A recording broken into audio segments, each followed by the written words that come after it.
O que você faria se o homem mais talentoso do seu tempo também fosse um assassino? A Igreja Católica também enfrentou esse dilema no século XVII. E a resposta dela diz tudo sobre o poder da arte e sobre o preço que o mundo está disposto a pagar pela genialidade. Caravaggio matou um homem, fugiu de Roma com uma sentença de morte. E mesmo assim, os papas continuaram comprando as suas obras. As igrejas ainda continuavam encomendando seus altares. O mundo continuava querendo o que somente ele podia fazer. A pergunta é, por quê? Porque Caravaggio descobriu algo que nenhum artista do seu tempo ousou dizer. Que o sagrado, ele não mora na perfeição. O sagrado, ele mora na ferida. Seja bem-vindo e bem-vinda a mais um episódio do Noscast. Eu sou Rodrigo Bittencourt, professor de Filosofia, Teologia, História e Antropologia. E também um membro integrante aqui do Nous. E você hoje vai entender por que essa ideia nascida numa taverna escura é mais importante do que nunca. Mas antes de começar, vinheta!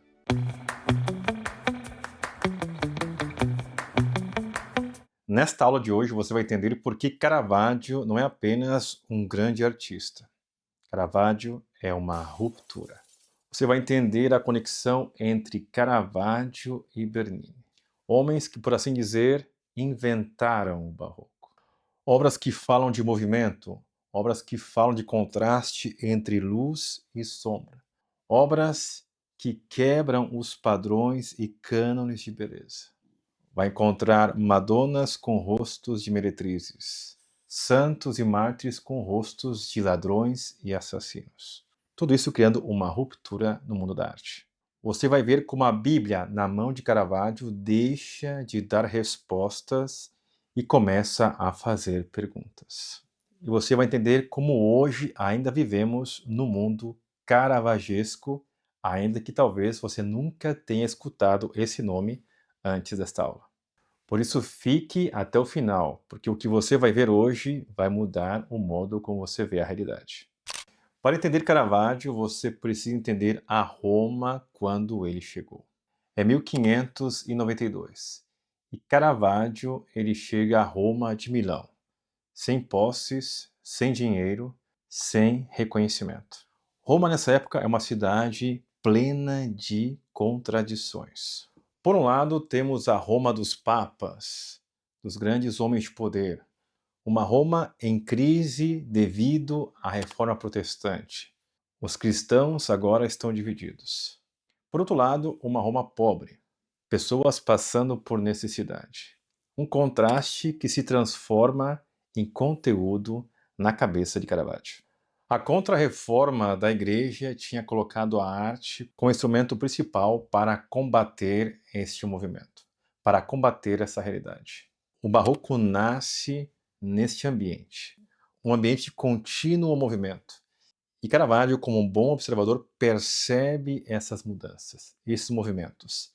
E essas mudanças, esses movimentos, esses contrastes se transformarão na matéria da sua arte. A arte barroca nasceu desse mandato. Tinha que ser dramática, tinha que ser visceral, tinha que fazer o fiel sentir no corpo e não só na cabeça a presença do divino. Raffaello tinha dado ordem, equilíbrio e harmonia a esse caos. Michelangelo tinha dado tensão, ruptura, força. E Caravaggio, ele usa o contraste. Ele usa a rua. Observa a realidade na sua miséria. Usar o rosto das pessoas da rua. Eternizar, por assim dizer, aqueles rostos já conhecidos nos ambientes noturnos, na vida profana. Colocá-lo nos altares, nas igrejas. Esse contraste entre a luz divina e a escuridão da miséria humana. Essa foi a revolução de Caravaggio. E ela custou tudo o que ele tinha. E se você quiser saber um pouco mais quem foi Raffaello Sanzio, na descrição desse vídeo você vai encontrar o link para ver a aula completa sobre Raffaello, porque já está disponível aqui no canal. Vamos falar um pouco mais sobre Caravaggio. Quem foi Caravaggio? Michelangelo Merisi da Caravaggio. Nasceu em 1571 em Milão, ou talvez em Caravaggio, uma pequena cidade na Lombardia. E daí vem o nome pelo qual é conhecido pelo mundo inteiro. Órfão de pai aos 6 anos e aprendiz de pintor aos 12, Caravaggio chega a Roma sem nada. E morreu sem nada. Mas entre esses dois pontos, deixou uma obra que mudaria o modo de ver a arte no mundo. Foi protegido pelos cardeais e procurado pela polícia. Adorado pelos papas e expulso das congregações religiosas. Celebrado como gênio e condenado como assassino. Ele morre isolado numa praia a caminho de um perdão que chegou tarde demais. Rafael resolve o problema do caos através da harmonia, do equilíbrio e da ordem. Michelangelo, através dessa força interior, através dessa tensão interior. E Caravaggio resolve esse problema através do contraste. Como fazer o sagrado parecer verdadeiro para quem já não acredita na perfeição? A resposta de Caravaggio foi imediata, apresentando o real, a realidade, mas a realidade das ruas, da miséria, da sujeira. Ele dizia: traga os corpos que estão na rua, os corpos que sofrem, os corpos que estão sujos, os corpos que sentem fome, os corpos que sangram. Eles devem ser a matéria da pintura. Não pinte o que deveria ser, pinte o que é. E ele apresenta uma outra chave de leitura. Ele dizia que a verdade crua é mais sagrada que a beleza idealizada. Ele dizia que o rosto marcado pela dor e pelo sofrimento revela a verdade sagrada mais que uma beleza idealizada. Caravaggio não trouxe Deus para baixo. Ele levou o humano para cima. E isso é muito mais difícil. Vamos então analisar algumas obras de Caravaggio. Vamos começar com a obra Davi com a Cabeça de Golias. Esta é a última grande obra de Caravaggio. Essa é ao mesmo tempo uma confissão, um pedido de perdão e um autorretrato. Nessa obra, a cabeça de Golias nas mãos de Davi não é uma vitória triunfante, é tristeza. Aquela cabeça é o autorretrato de Caravaggio. O próprio artista se pintou como um monstro que foi derrotado. Pense no contexto. 1610, Caravaggio, ele escapa por 4 anos. Ele foi condenado por matar Ranuccio Tomassoni numa briga em Roma. E ele, neste momento, se encontra em Nápoles, tentando mediar através de conhecidos, e ele pinta isso. Ele pinta esse momento dramático em que Davi corta a cabeça de Golias. E aquela cabeça é a imagem do monstro que ele foi, e essa imagem é a imagem de Caravaggio, que se vê como um monstro que foi derrotado. E por isso que ele colocou o seu rosto na cabeça de Golias, como um pedido de perdão, como uma confissão pelos seus erros, pelos seus pecados. O jovem e o monstro, a inocência e a culpa. Tudo isso numa única tela. Caravaggio, ele faz algo que ninguém tinha feito até agora: se condenar publicamente. Essa obra foi enviada ao cardeal Scipione Borghese, que era sobrinho do Papa Paulo V, que tinha o poder de conceder esse perdão. Era literalmente um pedido de perdão numa tela de óleo. E a mensagem era clara. Ele dizia: esse sou eu. Eu sei o que eu fiz e eu estou arrependido. Essa cabeça que você vê cortada é a minha cabeça, e faça com ela o que você quiser. O perdão lhe foi concedido, mas Caravaggio morre antes de chegar em Roma para receber esse perdão. A história tem uma crueldade que nenhum roteirista seria capaz de escrever. Existe uma pergunta que todo mundo faz: é possível fazer a coisa certa no modo errado? E Caravaggio responde essa pergunta através dessa obra, Judite e Holofernes. pintada entre 1598 a 1599. Holofernes, segundo a história bíblica, era um general assírio que estava dominando a cidade de Betúlia. Judite era uma mulher viúva e ela se infiltra no acampamento inimigo, seduz Holofernes, o embebeda e, quando ele está dormindo, ela corta sua cabeça. Ela coloca a cabeça num saco e leva à cidade, mostrando que o general tinha sido destruído. Nas obras anteriores que representavam essa história bíblica, Judite era sempre apresentada como a heroína. Mas não é assim na obra de Caravaggio. Caravaggio mostra o drama, o contraste. O rosto de Judite não é um rosto de triunfo. É o rosto de quem está fazendo algo necessário e horrível ao mesmo tempo. Tem um detalhe que somente os olhos atentos conseguem perceber. Judite usa toda a sua força para cortar a cabeça de Holofernes. Judite, ela não quer estar ali, mas ela está ali e vai até o fim. Ao fundo, a velha serva que segura a sacola. Caravaggio está recusando a narrativa limpa do heroísmo. Para ele, o ato corajoso não limpa a brutalidade do ato. Em Caravaggio, essas duas realidades coexistem. Judite é, ao mesmo tempo, heroína e está apavorada. E aqui nenhuma das duas coisas cancela a outra. E aqui entra o pensamento filosófico para entender essa metáfora, essa dualidade entre o que eu faço e o que eu devo fazer. Essa dualidade entre o que eu gostaria de fazer e o que eu estou fazendo. Vivemos num mundo onde o herói é idealizado, a perfeição é idealizada. Não existe o imperfeito.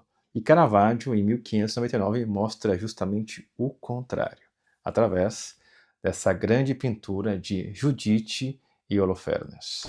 Aproveite essa pausa café para fazer uma digressão. Percebeu o padrão? O contraste na obra de Caravaggio?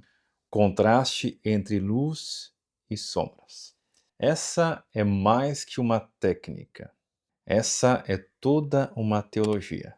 Perceba que a luz, ela nunca vem do interior, ela vem do exterior. Nas obras de Caravaggio, vemos uma luz externa que ilumina os personagens da tela. A luz é sempre externa. É a luz que ilumina o personagem principal.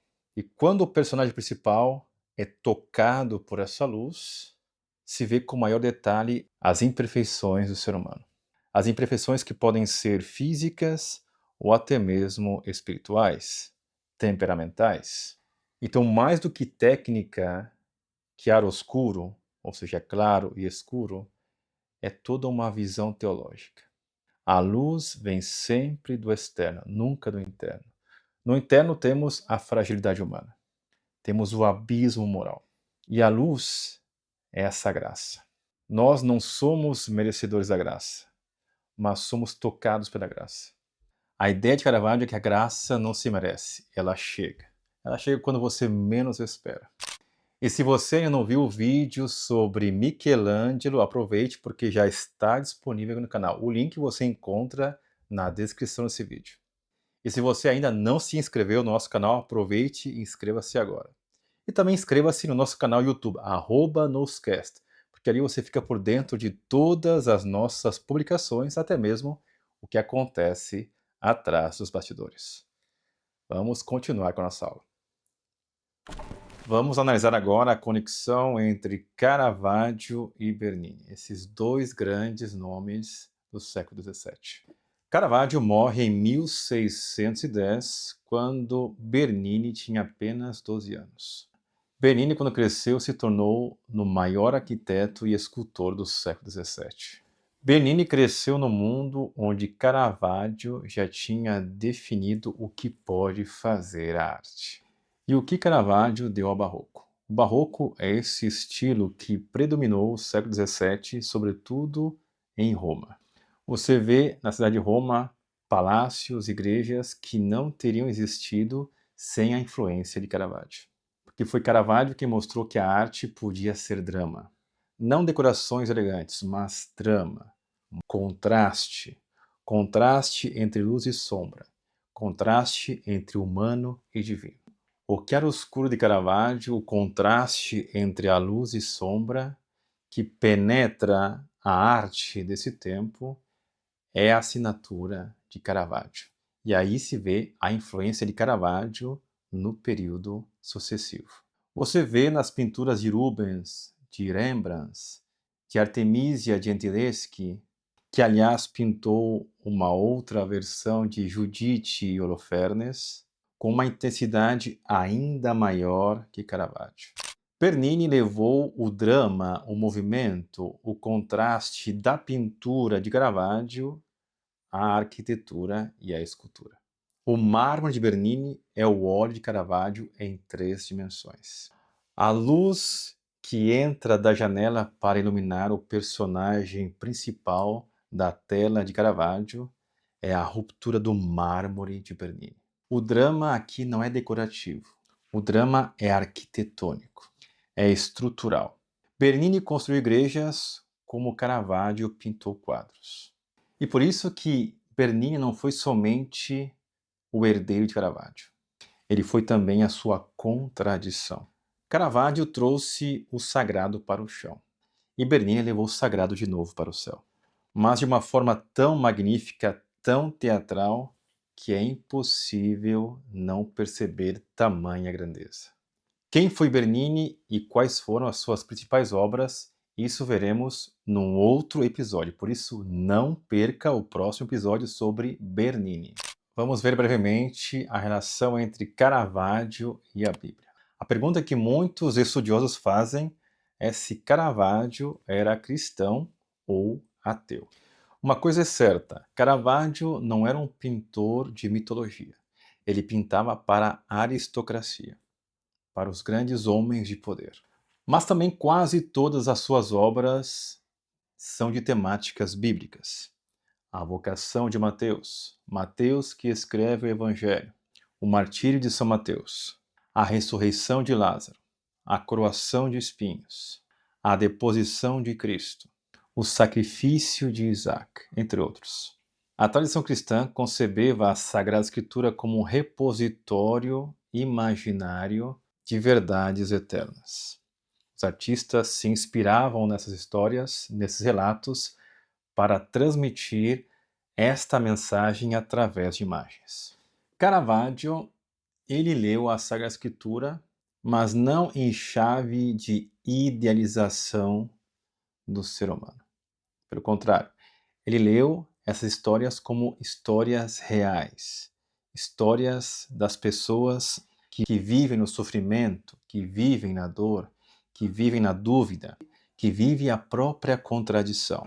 Muito bela é a obra da vocação de Mateus que se encontra na igreja San Luigi dei Francesi aqui em Roma. Você entra na igreja, no fundo à esquerda estão 3 obras de Caravaggio. Temos a vocação de Mateus, Mateus que escreve o Evangelho e o martírio de São Mateus. A vocação de São Mateus é muito bela.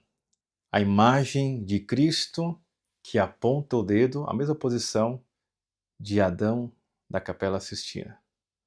A luz que entra, que penetra, e Mateus que olha para Cristo de modo incrédulo. Eu? É muito bela essa obra, esse contraste entre o claro e o escuro.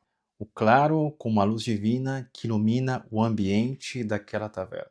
A incredulidade de São Mateus, que não se sente digno de ser escolhido por Jesus. E esse é Caravaggio, esse contraste. E Caravaggio, ele pinta essa incredulidade. Pinta a graça caindo sobre aquele que não merecia. E o que isso tem a ver com a teologia? Tem muita coisa que ver.